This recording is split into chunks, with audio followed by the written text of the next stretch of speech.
Saudações tricolores! Sejam muito bem-vindos ao podcast mais crítico sobre o tricolor gaúcho. Aqui ninguém sonha com o Liverpool antes de vencer a Libertadores. E ao meu lado tem o Jason. Galera, beleza? Carlo. Tô gripado, mas tô aqui. Lucas Vogelman. Não tenho centenas de horas no Football Manager, mas tenho mais de 30 saves no modo carreira do FIFA. Não sei o quanto isso é válido, né, cara? Que o FIFA é foda, velho. Hoje nós estamos desfalcados do nosso querido Robson por motivos de força maior, mas no próximo programa ele já estará de volta, não precisam ficar com saudades. Então, sem mais delongas, vamos aos jogos da última semana. Girando!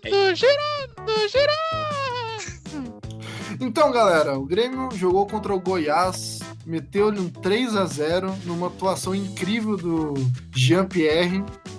E vocês assistiram o jogo, o que vocês acharam? Qual que foi a impressão do time? Tava atuando de uma maneira diferente? Tava com a mesma expressão tática, os mesmos erros, os mesmos acertos de antes? Cara, o Goiás não é muito parâmetro, né? Porque, poxa, os caras... O time deles é horroroso, os caras têm um jogador que presta, por sinal, esse cara é muito bom, é aquele Michael, né? É, o Michael, sei lá como é que é o nome desse capitão aí. Cara, esse louquinho é aquele cara que o Grêmio não vai contratar e aí daqui a um ano a gente vai estar dizendo assim, viu? Se os diretores do Grêmio assistissem futebol, eles viam do Brasil esse cara, porque esse cara tá arrebentando. Aí ele foi pra, sei lá, porcaria do Atlético Paranaense ou pro Bahia e agora a gente vai ter que comprar esse louco por 5 milhões de reais e 10 milhões de reais. É sempre assim. Tem muito cara de contratação do Palmeiras, tá ligado? É, e aí não vai jogar lá. E aí a gente vai tentar emprestado e não vai conseguir, porque o Palmeiras não empresta ninguém que tá jogando a mesma competição que eles. Vai acabar emprestado pro Ceará. Aham. Vai detonar no Ceará e acabar sendo vendido pro Zurich da Suíça. Só lembro vocês do clássico caso de craque do time rebaixado, né? Que tem vários. Lembram do Josiel, lembram do... Às vezes é só o momento do cara também. Era difícil, né? É que é tipo o craque do Gauchão, tá ligado? O cara joga muita bola pelo Brasil de Pelotas, aí o Grêmio traz e o cara é um morto. William Schuster. William Schuster eterno. William Schuster é irmão do amigo meu, cara. Como assim, cara? E o que ele do fala Roger, disso aí, né? velho? Hã? Ah, cara, eu acho que o William Schuster é um excelente jogador pra Gauchão.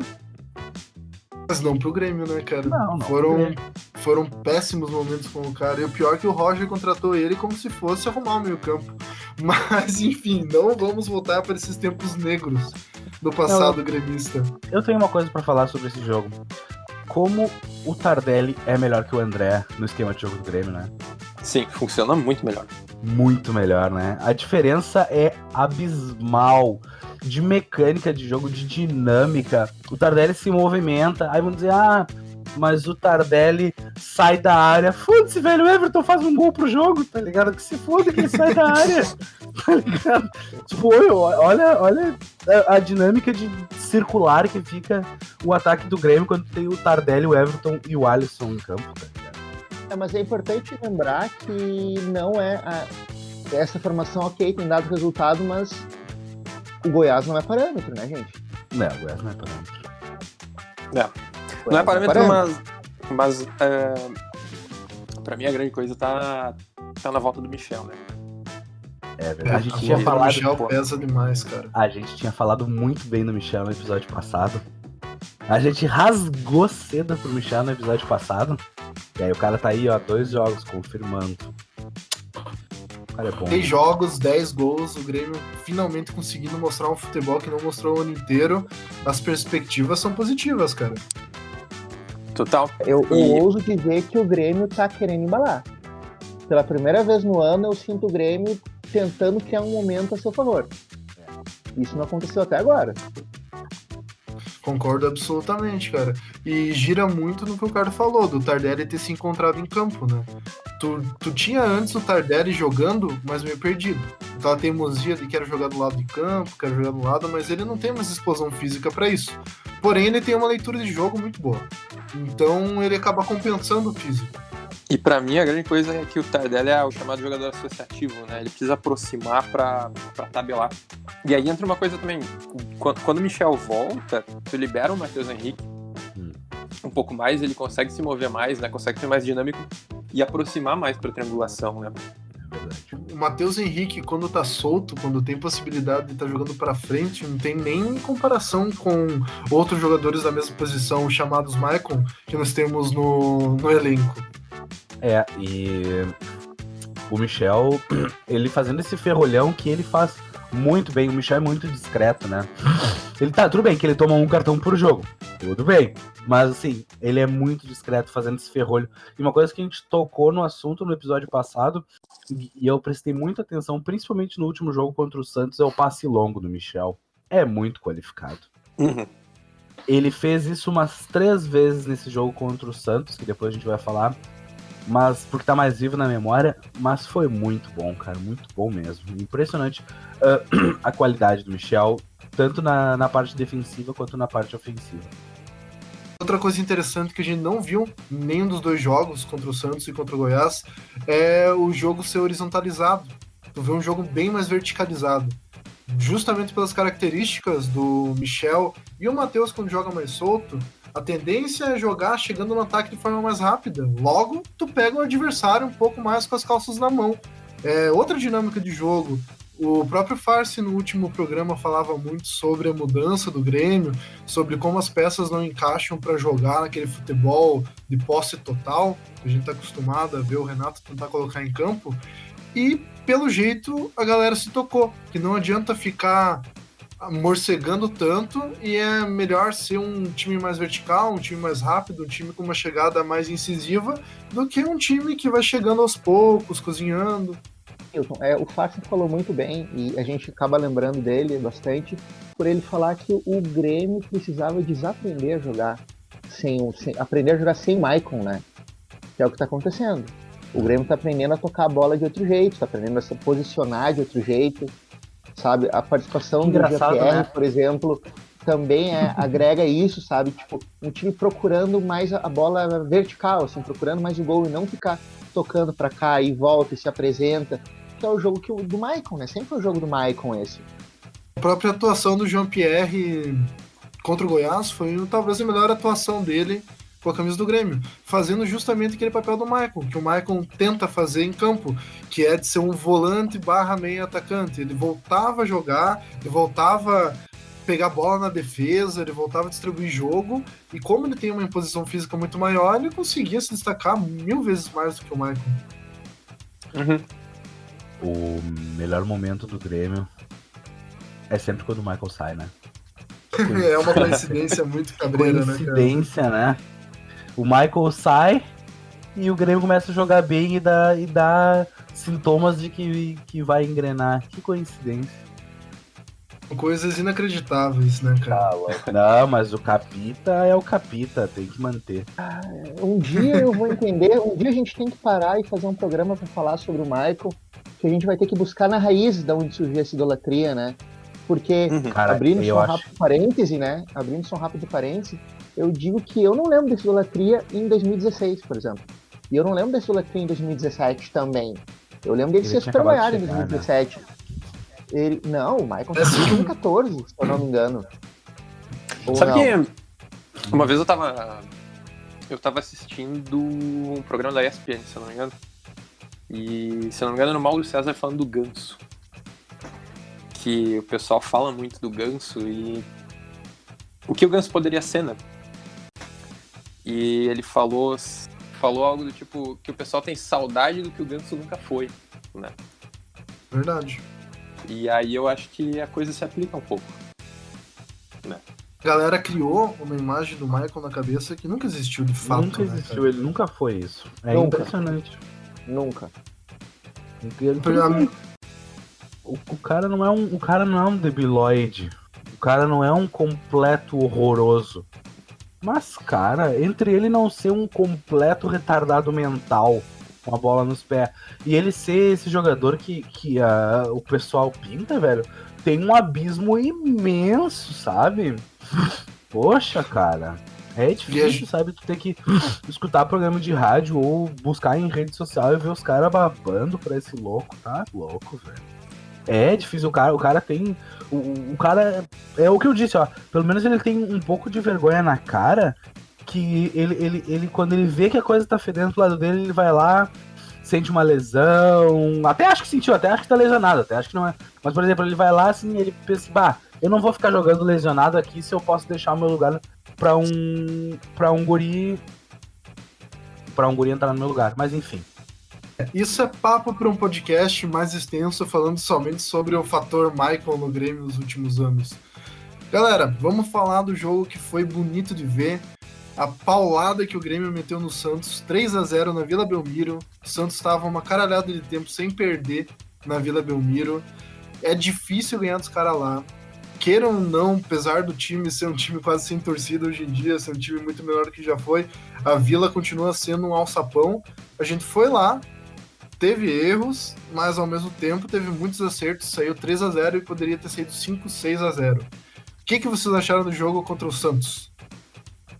Newton, a minha opinião é que a gente tem que contextualizar um pouco essa vitória contra o Santos, porque o Santos, como acho que foi eu que falei no último podcast, não vem no bom momento, né? Ele já tá rareando, ele já tá se afastando da busca da liderança, já tá dando água. Agora, que o Grêmio fez uma partida boa e merecia ter feito mais, merecia. Eu, por exemplo, xinguei muito, assim, uns 2 gols assim, que o Grêmio perdeu, que foram ridículos. Eu achava que a gente ia levar empate. Não tinha dúvida nenhuma. Quando o Grêmio começou a brincar de perder gol, eu falei, pronto, fudeu. Vamos fazer um gol de chiripa aos 45 minutos, empatou a partida e acabou. Eu achei que ia ser um empatezinho bem songamonga, assim, 0-0. O Grêmio tem uma defesa boa, o Santos tem um ataque bom. E isso ia ficar nessa coisa assim, o Santos martelando, não fazendo gol. Aquele tipo de jogo que a gente vê, que se os caras ficassem 3 dias jogando, não ia sair gol de qualquer jeito, sabe? Pra mim, o primeiro tempo foi meio horroroso. Totalmente horroroso, eu ia falar isso agora, inclusive. Até o final do primeiro tempo eu tava vendo um empate, assim, um 0-0, mas... Até o gol do Luan, na verdade, foi ainda no primeiro tempo ou não? Eu já esqueci. Não, foi no segundo tempo. Mas o segundo tempo foi... O segundo tempo foi muito bom, né? Não dá pra ignorar isso. Principalmente, uma coisa que eu achei que ia pesar demais era a ausência do Jean-Pierre, né? Eu achei que o Grêmio ia se perder até taticamente sem o Jean-Pierre, sem aquela âncora um pouco mais dinâmica que o Luan é, né? É, exatamente. E o Luan até ficou mais ligado a uma certa altura do jogo, né? Principalmente depois do gol. Eu acho que ele até melhorou em relação ao que vinha sendo. O primeiro tempo foi muito complicado, cara, porque o Grêmio sofreu de todos os defeitos que a gente já viu. A gente viu aquele primeiro tempo contra o River, a gente viu aquele primeiro tempo contra o Flamengo ano passado, a gente viu esse mesmo filme várias vezes. Então, tem que dar méritos ao Paulo Vitor, que fez defesas incríveis e segurou a onda. Méritos ao Davi Braz e ao Kahneman, que estão fazendo uma ótima dupla de zaga.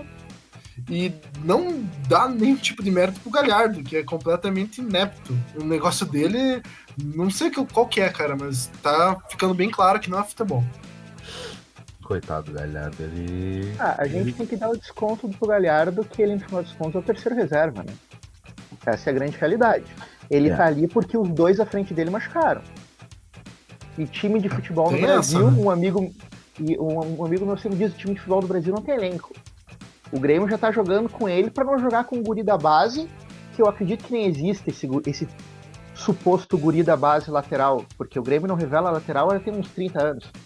Eu acho que o único lateral que tem ali na fornalha é o Cazu, que eu vi alguns jogos, que é esquerdo, e me parece promissor, porém também não é do Grêmio, né? É emprestado pelo Curitiba. Falam bem do... que também é esquerdo, aquele Guilherme Guedes, né? Tá na Ponte Preta. Foi pra Ponte, né? Falam bem dele. Na direita não tem ninguém, né? Não. Nada que se fale. A última promessa foi o saudoso Raul. O Felipe Mattioni. Também. O Mattioni, eu acho que ele... Não sei onde é que o Mattioni tá. O Mattioni foi parar no Milan uma certa altura da carreira dele. E rodou a Europa, ele tá no Curitiba. Ó, o Mattioni. Nossa, o Mattioni já tem 30 anos. Meu caralho, Deus. Velho. Tamo velho pra caralho. Meu Deus. Eu lembro de contratar o Machoni no FM em 2011, 12, por aí. Nossa, cara. É muito tempo, cara. Mas, tipo, eu acho que o Grêmio mostrou que o Grêmio é um time muito forte, né? E o Grêmio não sentiu falta do GPR. Eu acho que apesar do Luan ser uma sombra do que ele já foi, né? Ele ainda consegue quebrar o galho pra esse tipo de jogo menos intenso, assim. Olha que o Santos é um puta time intenso, né, cara? Sim, e aí é uma coisa também, eu lembro que uma época, até no WhatsApp eu critiquei o Luan e o Farsan levantou uma coisa, de que o Luan jogando aquele time reserva não ia funcionar mesmo. De repente, agora com o Luan ganhando sequência, né, com os titulares, a coisa entrosa, né, ele consegue entender o modo como o time tá jogando e né, encaixar ali no meio. Convenhamos que o Guri tem muita estrela, né, cara? Tem. Aquela bola bateu na barreira, caiu no pé dele e ele fez o gol com uma calma inacreditável. É. O Luan sempre foi artilheiro. O Luan sempre teve o dom de fazer gol. É. Tanto Por que isso que eu defendo que é ele absurdo joga de pensar que no 9. campeonato passado ele fez um gol inteiro. Um gol no campeonato inteiro. É. Jogando a maior parte do campeonato como titular. Pra vocês verem a merda que ele Ano tava. passado, acho que foi o fundo do poço do Luan, pra ser sincero. Uhum. Acho que nem esse ano ele tá tão mal quanto ele tava o ano passado. Ano passado, dando uma olhada nas estatísticas, nos números do Luan, pra alguém que tava numa fase tão ruim, ele não tinha números tão ruins. Posso estar errado, mas eu não lembro agora muito bem, mas era algo do tipo, uma participação de gol a cada 3 partidas que ele jogava, né?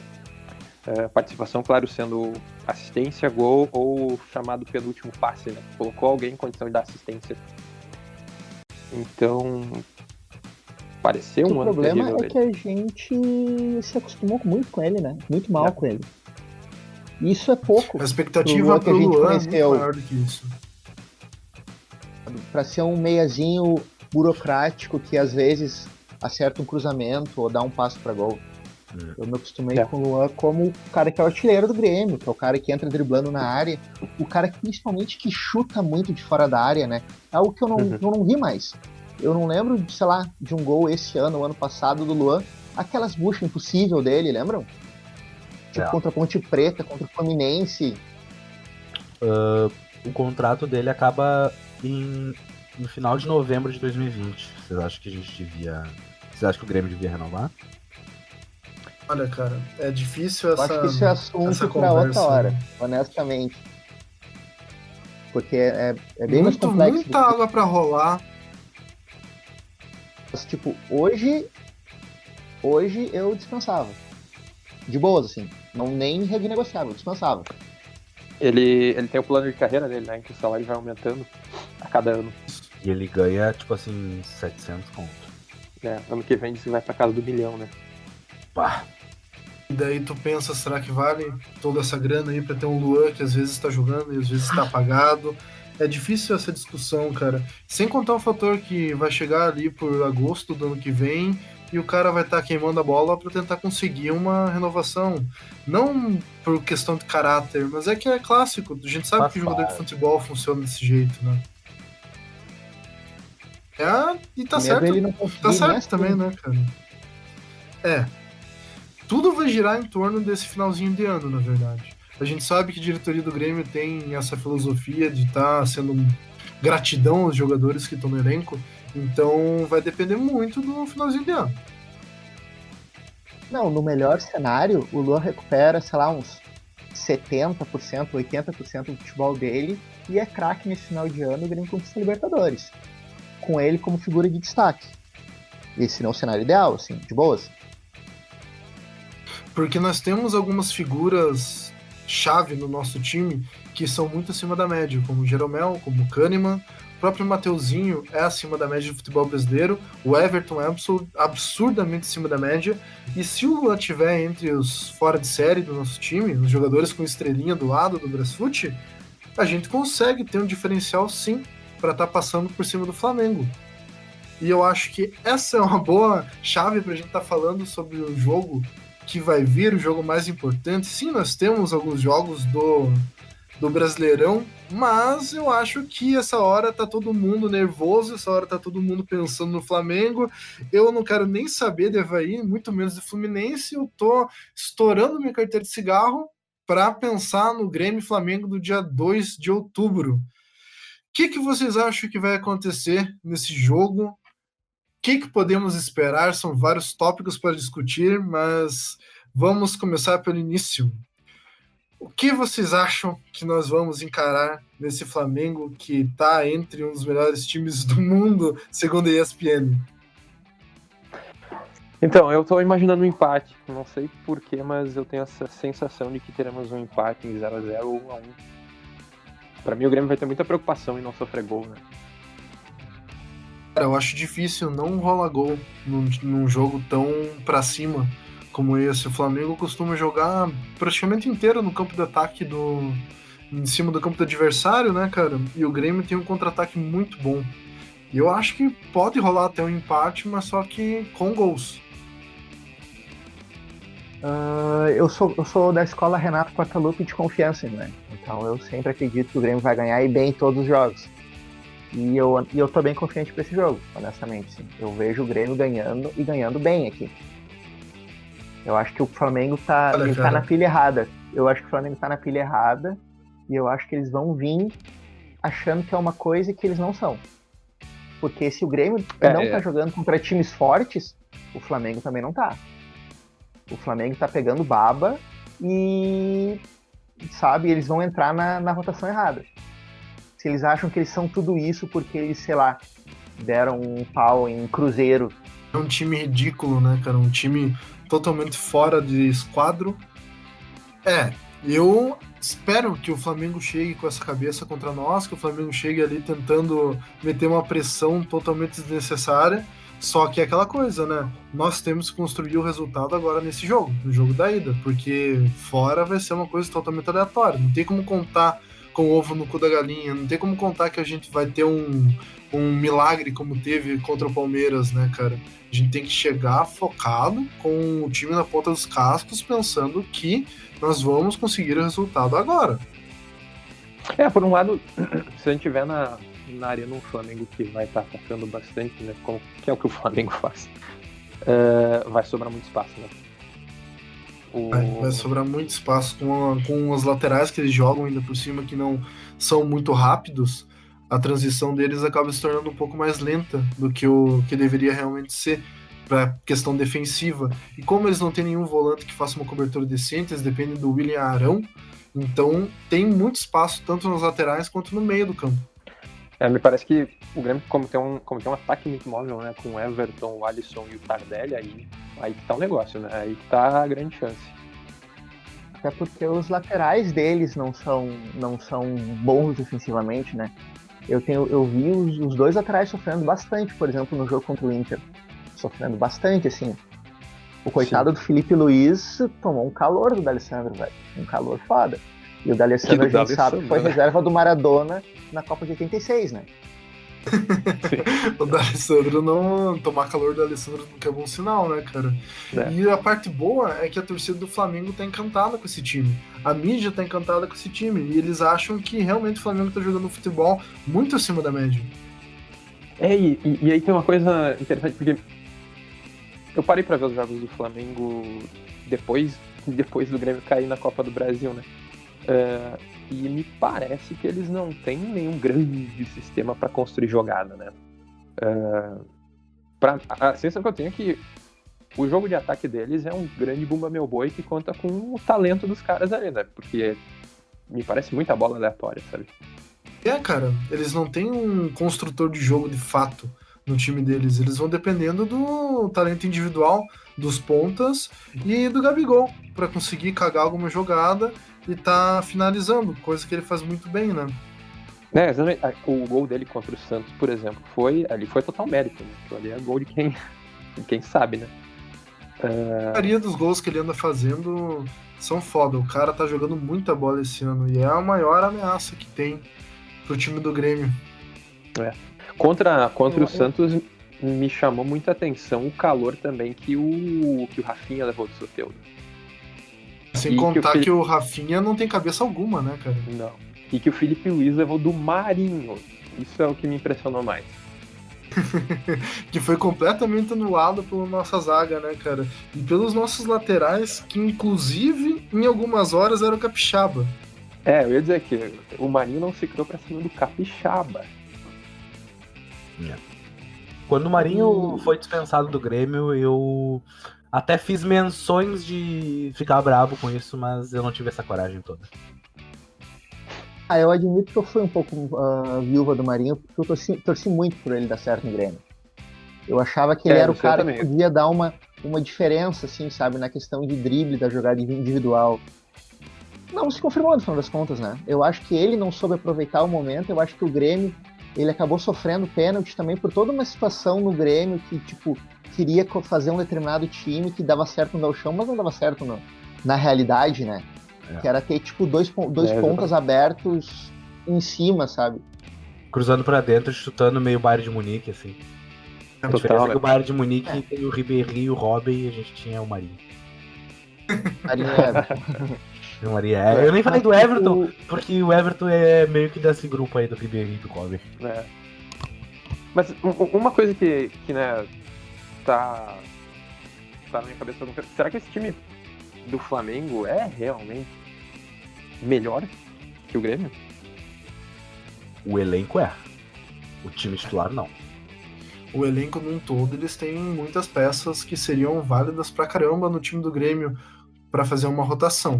Mas eu concordo que o time titular do Flamengo, apesar dele estar pagando toda a galera da mídia pagando pau pra caramba dele, não chega a ser um time perfeito. O Jorge Jesus, que todo mundo fala que é um mago da tática, não vi o Mister, não vi uma grande diferença tática dele pra qualquer cara, tipo um Abel Braga, sabe? N treinadores brasileiros fariam esse time do Flamengo funcionar. Inclusive o próprio Renato faria o time do Flamengo tá voando. Não. Eu não tenho dúvida que se tu largar esse time na mão do Renato, o Renato é campeão de tudo. De boas, assim. Até do Brasileirão, com o pé nas costas. Mas eu acho que a grande diferença do Jorge Jesus para qualquer outro treinador brasileiro, né, no contexto Flamengo, é a moral que ele tem com os jogadores. Quem sabe ele seja a única pessoa que conseguia segurar os egos desses caras todos aí com uma certa facilidade. Sim, porque é um ninho de cobra, né? Que eu acho que o Jorge Jesus, ele deu o pé quente dele chegar no momento e as coisas meio que derem certo, assim, pra ele. Porque ele chega como um cara meio alienígena, completamente alheio ao futebol brasileiro, tá ligado? E ele começa a apresentar resultado, então meio que deu certo pra ele. Assim, vamos ver quanto tempo que vai dar certo essa questão de ele é um cara de fora, ele é um cara diferente, ele traz ideias inovadoras para o futebol. A gente sabe que não é verdade, né? O futebol do Flamengo é completamente comum, como a gente estava falando agora. Chegou com aquela aura de Europa, né? E daí os caras compraram. Não vou dizer que eu não acho massa. Acho que podia ter mais técnicos europeus. Mas eu acho até necessário para o futebol brasileiro amadurecer que tragam esses treinadores de fora para estar refrescando, cara. O próprio futebol brasileiro é feito de treinadores de fora que vêm para cá e agregam coisas a mais na tática do Brasil. Você pega lá na década de 30, quando os treinadores da Hungria vieram para a América do Sul, são treinadores que trouxeram conceitos diferentes para aplicação em cima do futebol sul-americano, que trouxe uma diferenciação por causa da habilidade do futebol sul-americano como um todo. E a gente viu isso também na década de 50, quando treinadores portugueses vieram para cá. Então já tem um histórico de treinadores que vêm de fora para cá e agregam com coisas novas. É bom. Mas no caso especial do Jorge Jesus, eu não acho que tenha tanta novidade. Até acho o Sampaoli com mais capacidade de agregado que o próprio Jorge Jesus.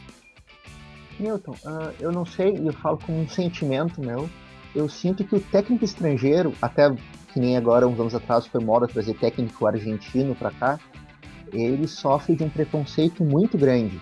A galera quer que ele dê resultado na hora ou ele não presta. Aconteceu com o Osório no São Paulo, com o Balsa também. Gareca no Palmeiras. O Gareca é um puta de um treinador, acabou não dando certo no Palmeiras. Pra cacete. O próprio português, o Paulo Bento, que foi pro Cruzeiro e só fez fiasco, né, cara? Era Cruzeiro ou Atlético Mineiro? Era Cruzeiro. Cruzeiro. E por onde que O passa a inesquecível vitória do Lothar Grêmio? Matheus, né?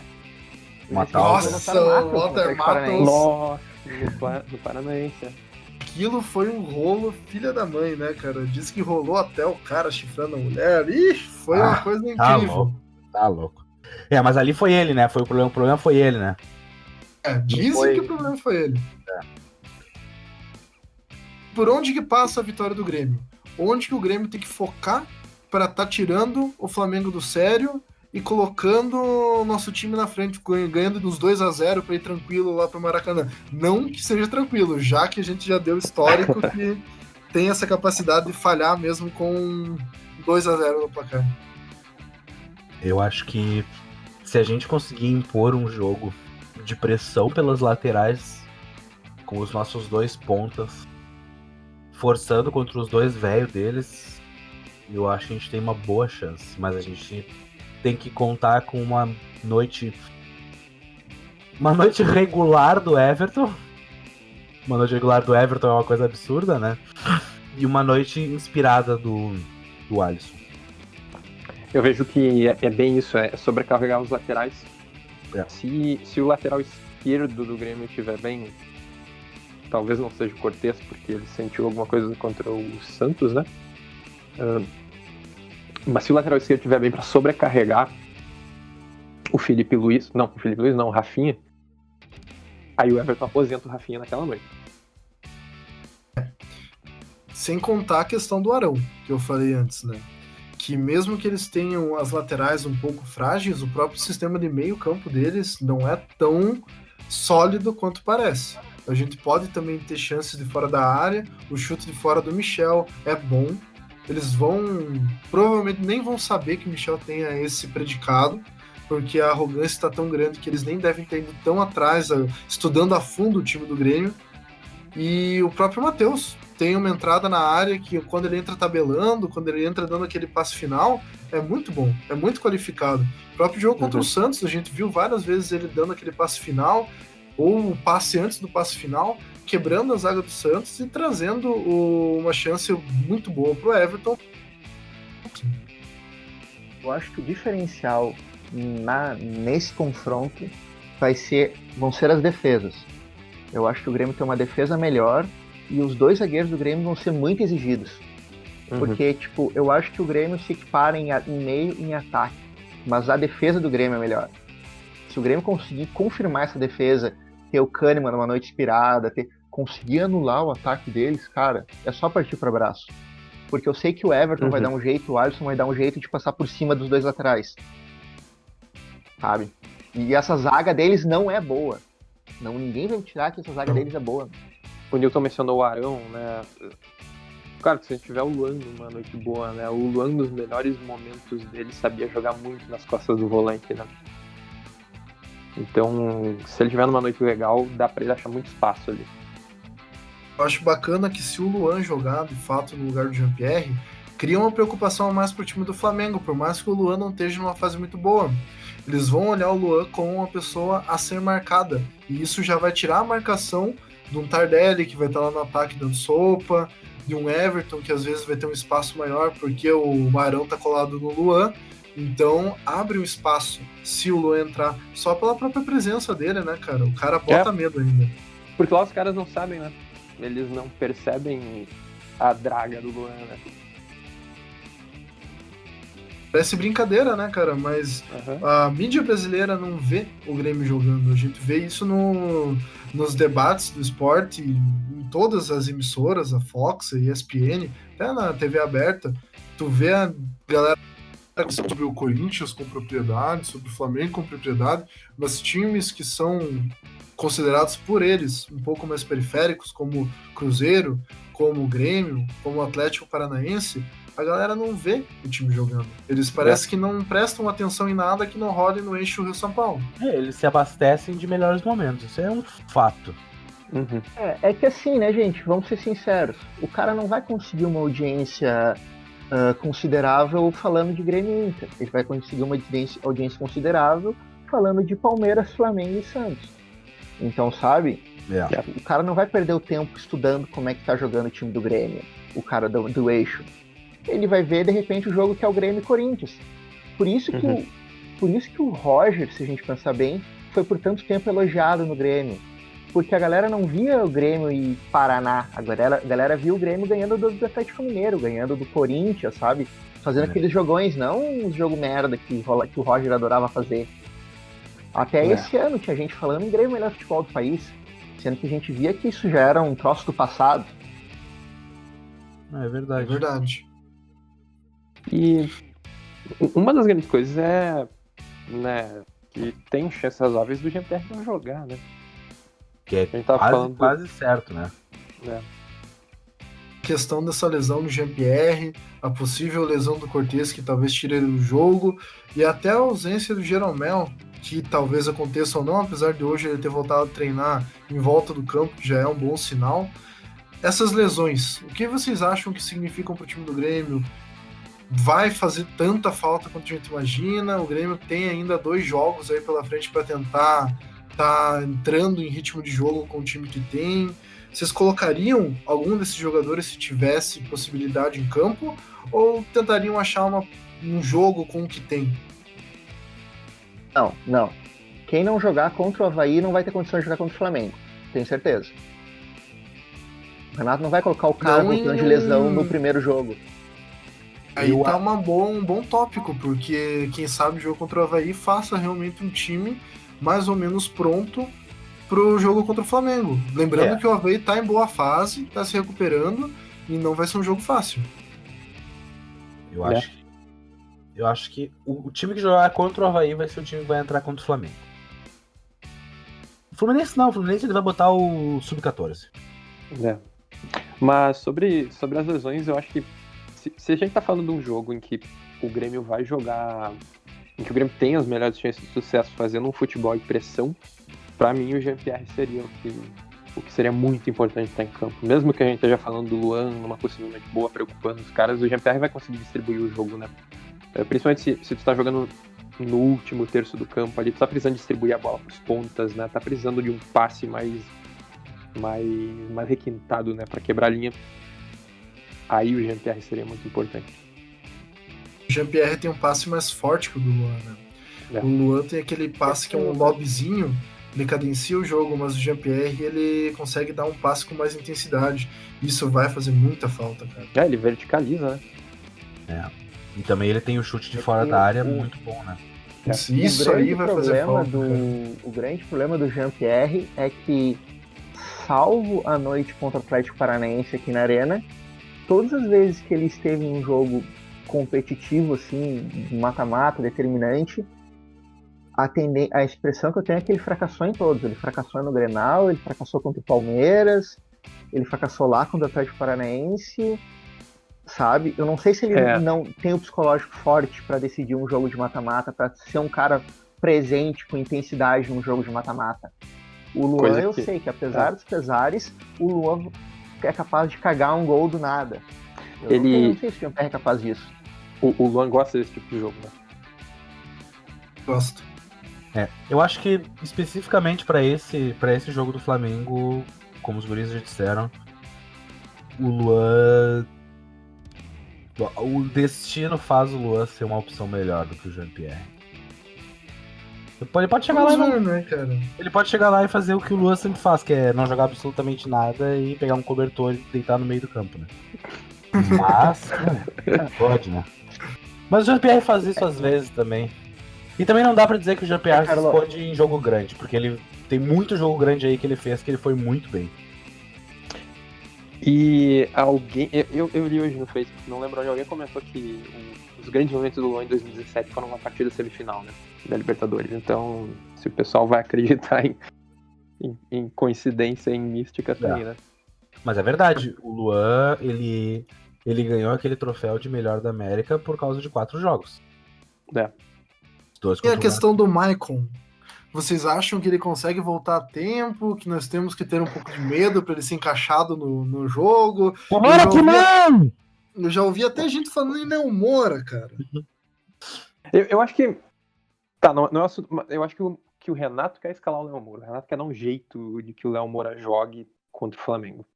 Quanto ao Eu Maicon. espero que não, mano. Quanto ao Maicon, tomara que não, né? Tomara que ele tenha aquele acesso de humildade que ele teve em 2017, perceba que o time funciona melhor sem ele, né? O Michael participou do coletivo hoje. Mas tudo bem. deixa eu participar. Não, mas assim, eu acho que o Michael não vai ter condição física de jogar o jogo, porque ele tá voltando de lesão agora, ele é um cara de mais idade. Honestamente, eu risco ele e o Léo Moura pro jogo contra o Flamengo. Sim. Eu acho que é improvável. Eu acho que vocês estão muito esperançosos que o Renato vai estar repetindo o time. Eu acho que alguma coisa ele vai inventar.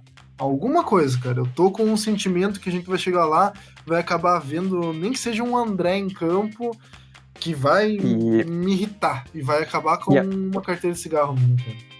E a minha aposta o Renato não é treinador de inventar a escalação. Ele geralmente coloca os sempre. Ele é treinador de insistir até morrer abraçado pro cara. Esse que é o meu medo. Esse que é o meu medo dele tá bolando alguma volta. E espero que não, cara. Espero que pelo menos pra ida não. Porque se a gente conseguir ter um resultado confortável na ida, na volta, ao menos, se algum desses voltar, a gente tem uma margem de erro, né? E, claro que, saindo um pouco do assunto, quem acredita em lei do ex, né, aí tem um prato cheio nesse jogo. Porque o que o Grêmio tem de ex-jogador do Flamengo é uma grandeza. Quem é que Paulo são os Vitor jogadores do Flamengo? O David Braz? David Braz, Paulo Vitor, Galhardo, Léo Moura. Até o Maicon já jogou no Flamengo, não jogou? Tardelli também já jogou no Flamengo. Tardelli. Ele é da base deles, não é? Não, o Tardelli é da base do São Paulo? Eu acho que é do São Paulo, Acho que é da base do São Paulo. Assim, galera, eu tô vendo vocês falarem bastante do jogo de ida, mas eu vou ser bem sincero, eu acho que o jogo de volta também é bastante aberto.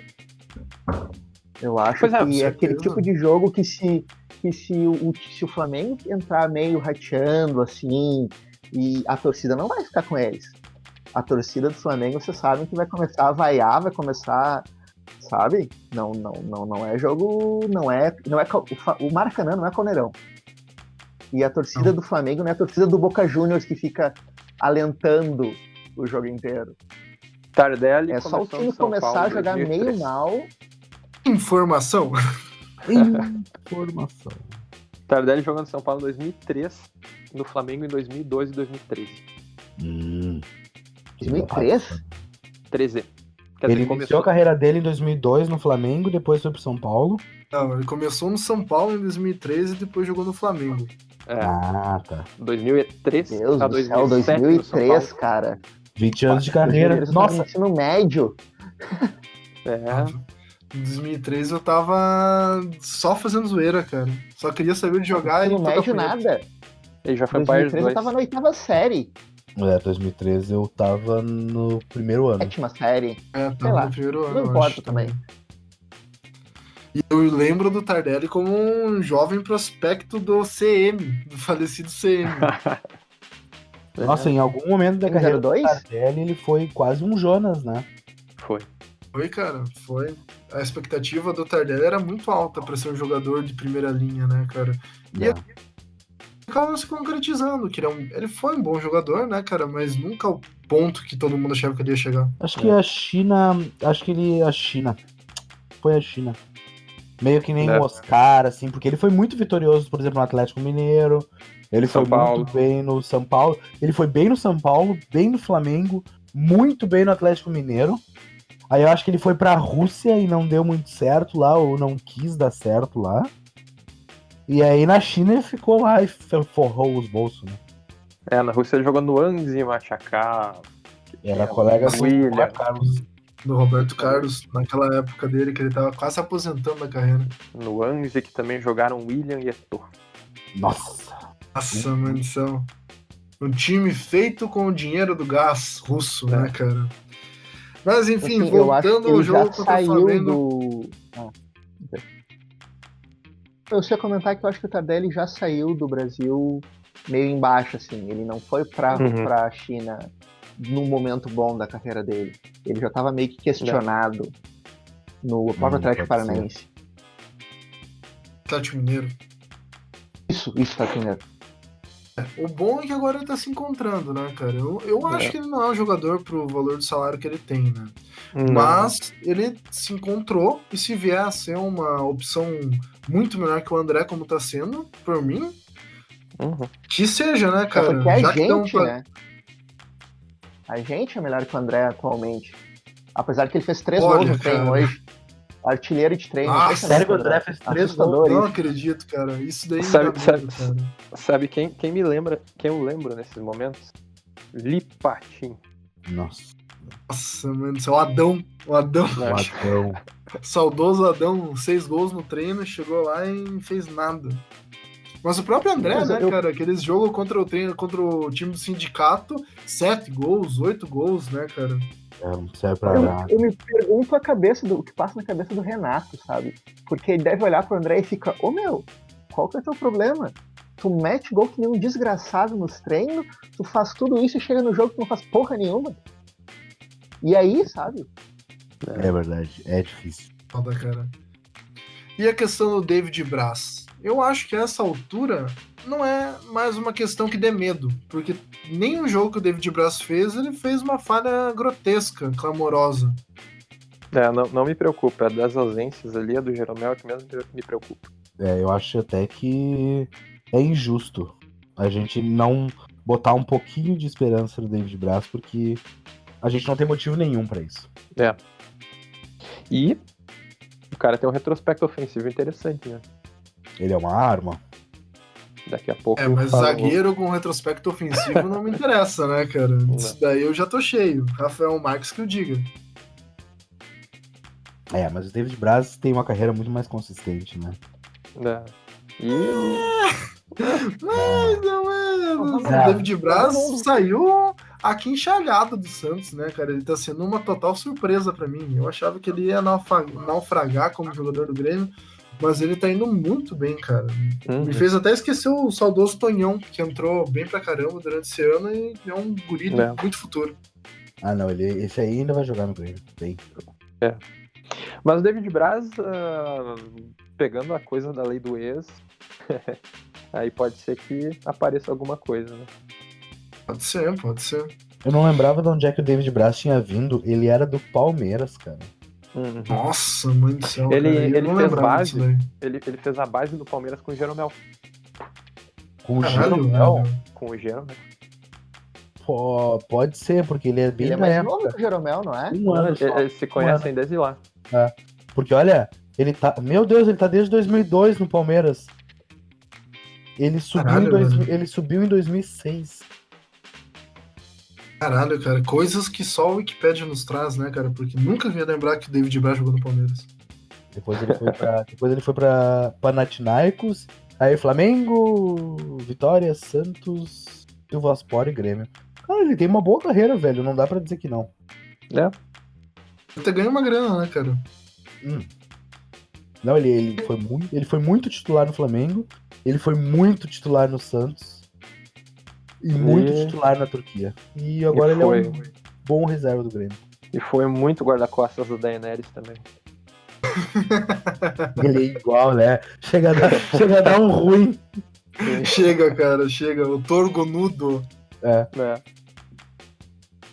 questão das declarações do Romildo, galera. Declarações do Renato também ontem, já que ele deu uma declaração polêmica durante a entrevista no pós-jogo contra o Santos, que reverberou por todos os canais esportivos, todo mundo voltando a falar que o Renato é soberbo, que o Renato é arrogante, e conseguiu também o objetivo dele, né, cara, que foi eclipsar um pouco as declarações do próprio Romildo, que foram até certo ponto desastrosas. Ah, cara, eu acho que o Romildo podia falar um pouquinho menos. E o Renato pode fazer o que ele quiser, porque o cara vai lá, fala, e aí um mês depois ele tava certo. O que eu vou fazer? Sabe o que essas declarações do Romildo me lembram? O saudoso Paulo Telai, em O 2007. Pelaipe fazia umas ali de entrar no vestiário e é um pavão. Do Caxias com grife. Ah, isso é difícil, tio. Essa aí de 2007 foi O dolorosa. Romildo tá numa fase Odone, né? O Romildo tá numa fase total. Odone da vida, né? Total. Vamos passar a Errando tudo máquina. que ele Faltou faz, largar cara. essa, né? Eu só acho que não vai influenciar tanto, porque o Flamengo é meio mega. E os caras não vão dar mínima pra isso, porque eles acham que são o melhor time do universo. Essa declaração do Renato foi genial, cara. Pra mim, o Renato mostrou mais uma vez que ele é o melhor cara pra entrar na cabeça do adversário e fazer com que eles fiquem puto da cara e entrem desestabilizados contra o Grêmio.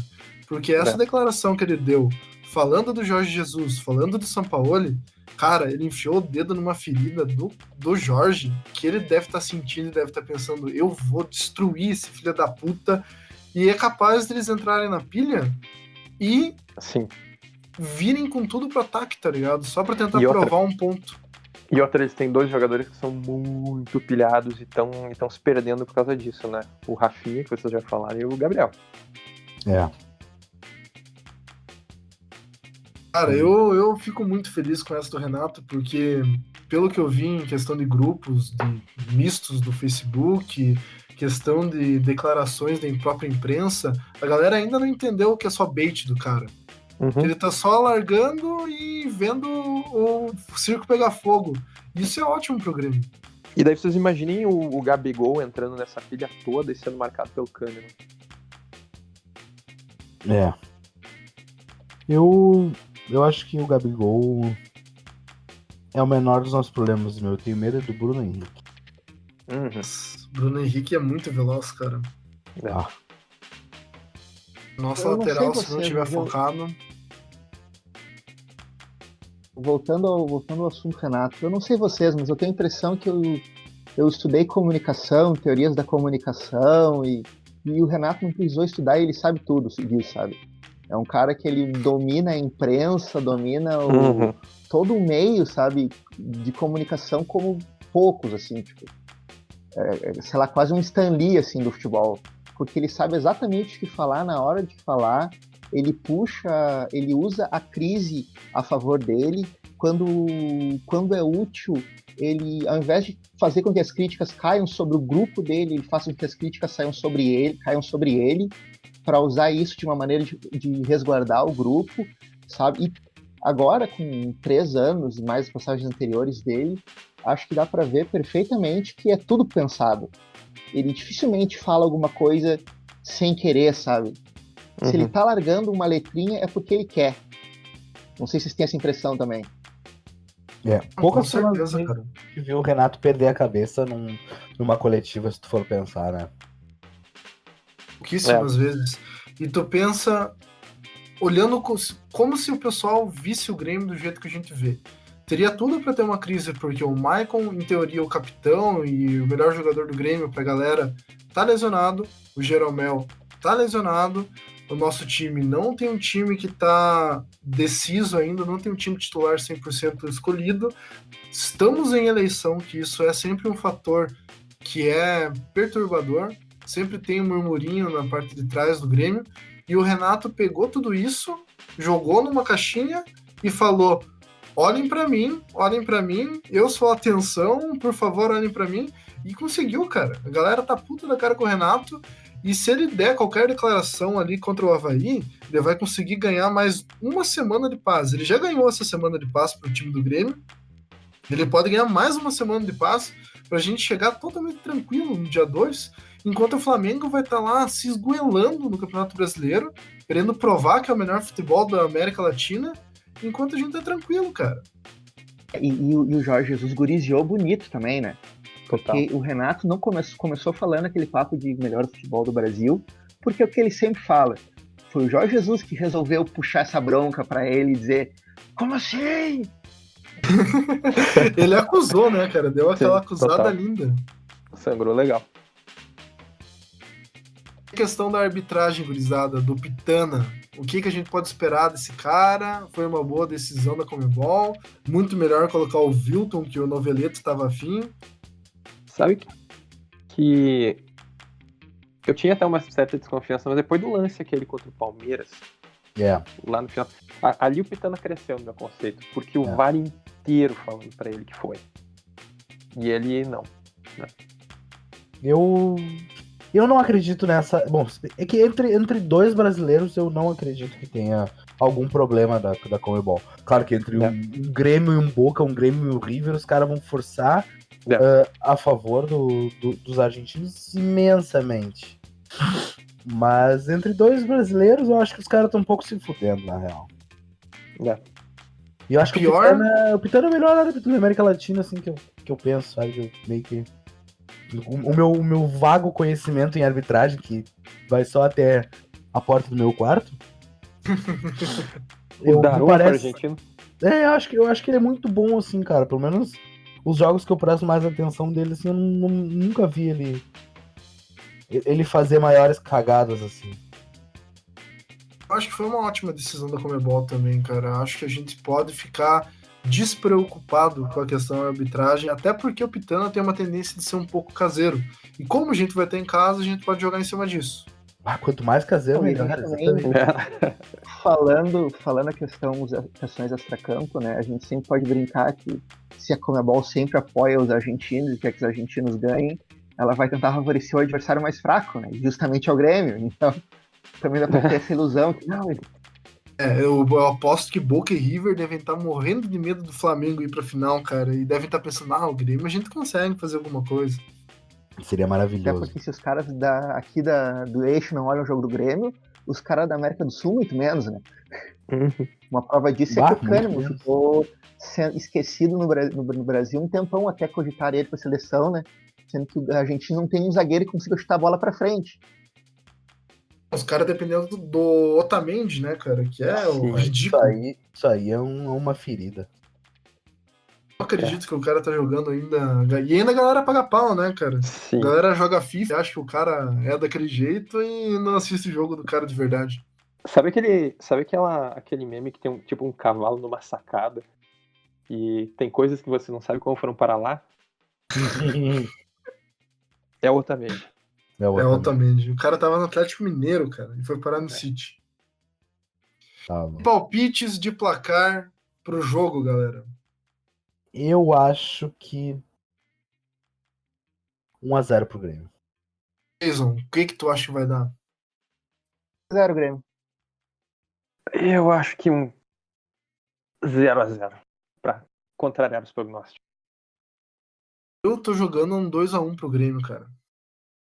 Tem saldo fora?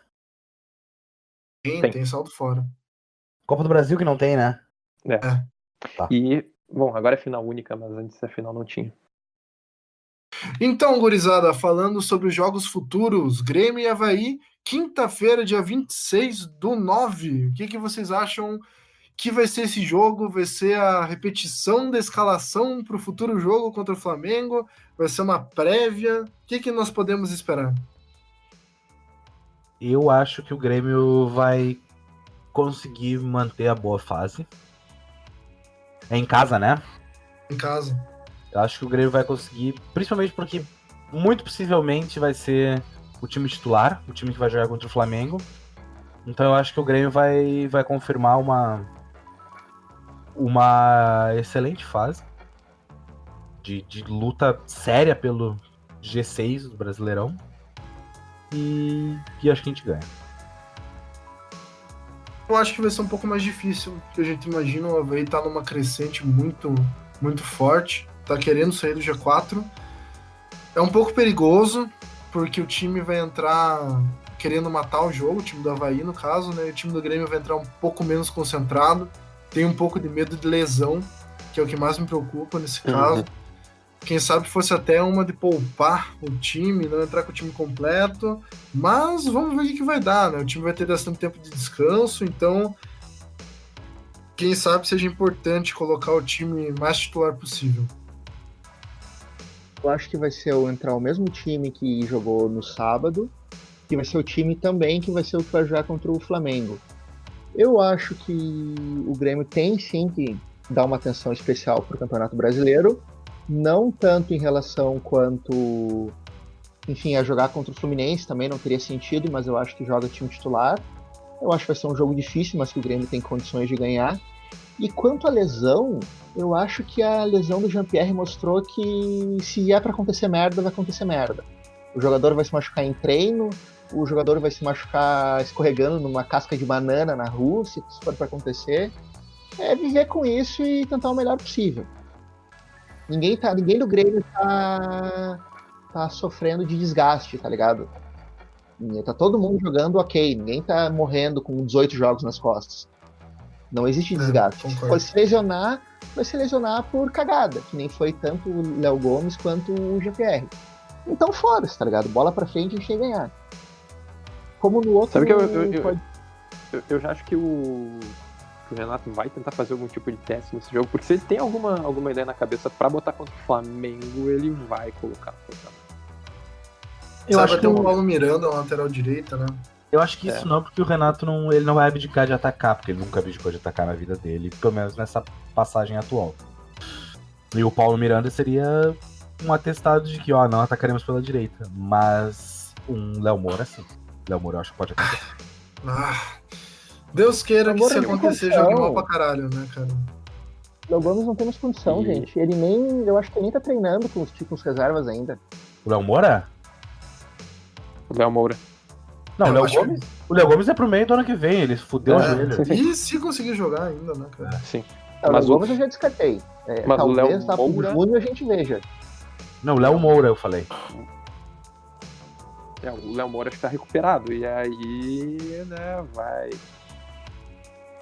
Recuperado já? Perigo. Não tava nem no banco? Não, mas eu acho que ele voltou junto com o Jeromel hoje. Viseu, o Jeromel e o Léo Moura voltaram a treinar sem bola hoje. Então vai ser voltar. Então vai ser Galhardo. Vai ser Galhardo. Se alguém voltar é o Michael, né? Se o Renato acordar meio conservador, é o Paulo Miranda na lateral.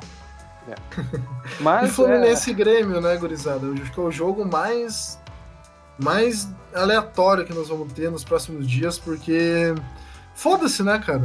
Todo mundo vai estar cagando e andando pra esse jogo. Ninguém vai estar vendo isso aí. Ninguém vai estar vendo. Mas eu acho que é um jogo tão desinteressante que é capaz de esperar um hat-trick do André. Não, olha, esse jogo é um jogo tão aleatório, mas tão aleatório que é capaz de a gente ganhar. Capixaba fazendo gol de falta. Umas coisas absurdas, assim, sabe? Tipo... Assim, né, gente? É um jogo que a gente ia ganhar. Vamos ser bem sinceros. Sim. Os dois, né? Talvez até com o Diniz de volta pro Fluminense, cara. Como assim? Meu Deus. Estavam falando em volta do Diniz pro Fluminense, cara. O Oswaldo. Mas ele acabou de sair. Eu quero ver se o Abel Braga foi demitido do Inter e ficou, 3 meses fora antes de voltar. Cara, lembro, cara. Muito amadorismo, velho. Cara, o Fluminense... Hoje eu vi uma estatística que o Fluminense, se eu não me engano, a gente tá em 15 anos, pouco mais de 15 anos de pontos corridos, né? E o Fluminense brigou contra o rebaixamento em 10 desses anos. Meu Deus, cara. Tá caído de madura essa caída, cara. Pague a Série B. Por favor, cara, já demorou pra esse time cair. É por isso que não dá pra fazer essa parceria, né, cara? Que foi, Jason? Campeão nessa década? O Fluminense foi... em 2008, eu acho, né? Eu acho que foi por 2008 e 2009. Não, 2008 foi o São Paulo em cima do Grêmio. Então foi 2009. 2009. Foi 2011, no mínimo. Porque 2009 foi o Flamengo, 2010 foi... Verdade. Vamos descobrir isso agora. Wikipédia, por favor, nos ajude. Mas voltando, a gente tem cuidado brasileiro porque a gente tá eu acho que 3 pontos do G6 e 4 do G4. A gente tá 4 pontos do G6 e 5 do G4. Aguerrei por 1. Não que o G4 seja uma preocupação, né, cara? Porque eu creio que agora o time do Grêmio embalou e vai melhorar. Logo a gente vai estar com os 45 pontos e vai estar bem tranquilo. Mas... a vaga na Libertadores é necessária. Eu sou um gremista clássico. A primeira coisa no campeonato é garantir os 45 pontos. O resto Ah, do eu- mundo, é. velho. Depois a gente pensa. Olha, É, o o nosso pessoal vai- início do campeonato foi tão ruim, mas tão ruim que tá louco, velho. Deu medo, Não, cara. Tinha gente cravando rebaixamento. Sim, Eu ficamos. tava com medo, cara. Eu tava com medo do rebaixamento, cara. A gente tava muito mal. Tava tudo dando errado. Quando é que ele foi, Lucas? Foi pela última vez em 2012. É, então foi isso. Era o Washington Coração de Leão? Isso. Esse talvez foi. É que o Fluminense foi campeão também Não, em 2010. o Fred depois foi do campeão como centroavante. Foi o Fred? Tinha o Abel O Fred? Braga. É, Tinha foi o Abel Fred. Braga. Que é o Emerson Sheik, né, no time também. Ah, Eu acho mas que esse não time sei do Washington foi o time que chegou na final da Libertadores com o Renato treinando. Com o não Renato. foi? eu era Foi, muito foi. fã do Washington, cara. Eu achava ele Aham. muito bom. Naquela E época foi- o Thiago Neves estava jogando pra caralho. Que lá não foi 2008 que o Fluminense ganhou a Copa do Brasil e Eu acho que foi. Acho que foi 2008, era o O Renato. Fluminense foi campeão da Copa do Brasil em 2007 e chegou na final da Libertadores em 2008. Tudo com o Hum. Renato. E quase foi rebaixado em 2008. Algo que ninguém vai me explicar, mas tudo bem. Então, galera, estamos encerrando o segundo podcast do Gol de Nuca. E eu convido vocês a darem dicas culturais, fazerem jabás para seus projetos, mandarem abraços para sua família. Vamos começar com o Jason.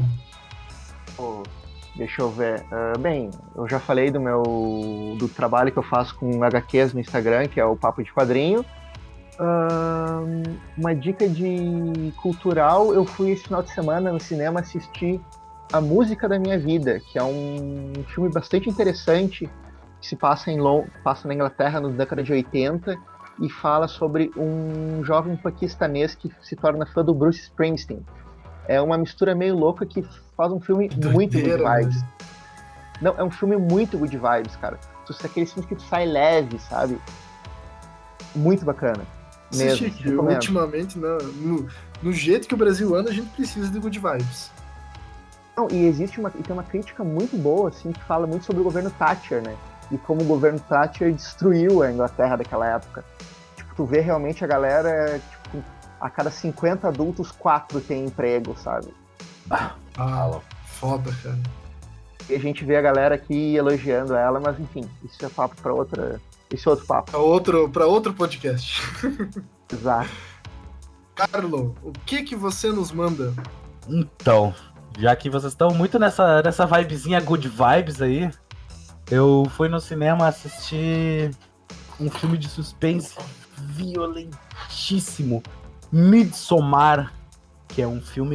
Eu quero ver esse filme, cara. Esse filme, gurizada, não vou dar spoiler, mas assim, ó, assistam. Ele é um filme de culto, eles vão para um culto lá na Suécia, fazer uma pesquisa antropológica, e é um filme muito legal, é um filme que te irrita, é um filme que te deixa apreensivo, e ele é... A imensa parte dele se passa durante o dia, naquele sol da meia-noite dos países escandinavos, que fica à noite só assim umas 2 horas por noite em uma determinada época do ano. Então ele quebra um pouco esse paradigma do terror noturno. Então é um filme muito legal. É a minha diquinha, Midsommar. Vou dar uma mini dica em cima dessa dica, que é pra tu assistir The Endless, que também é um filme de culto, que é bem bacana, cara, bem essa pegada aí. E pega uma pegada bem Lovecraft. Vale a pena assistir. Eu sou apaixonado por filme de culto, me mandem filmes de culto! Lucas, quais são suas considerações finais? Vou ser o primeiro a indicar um livro nesse podcast. Eu acho. Acho que sim. Eu acho que eu editei, o outro não sei. Leviatã Desperta. Olha lá.